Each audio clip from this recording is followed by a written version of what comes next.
Cell phone ఎలా ఉపయోగించాలో జ్ఞానం కాదు. ఇతరులను సైబర్ క్రైమ్ ద్వారా ఎలా మోసగించాలో ఈ రోజుల్లో అలా తయారైపోయారండి. మన అకౌంట్లోకి డబ్బులు వేస్తున్నారంట. డబ్బులేగానే మనం చూస్తాం కదా, ఎవరు కొత్త నంబరు, వీళ్ళు ఎందుకు వేశారు నా అకౌంట్లోకి డబ్బులు అనుకుంటాం, కంగారు పడతాం.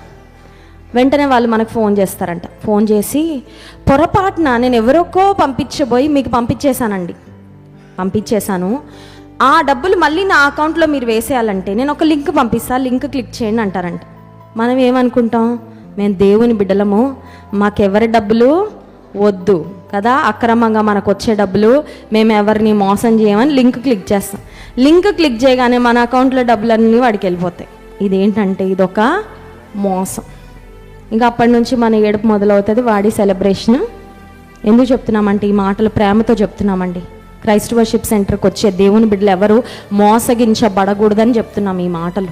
చాలా రకాలైన ధన మోసాలు ప్రపంచంలో రోజు రోజుకి ఎక్స్పర్ట్లు అయిపోతున్నారండి. కొంతమంది ఇతరులను మోసగించి అక్రమంగా సంపాదించడానికి జ్ఞానం పెరిగిపోతూ ఉంది. కానీ దేవుని వాక్యంలో జ్ఞానము సంపాదించిన వాడు ధన్యుడు. జ్ఞానాన్ని సంపాదించుకోవడం అంటే ఏంటి?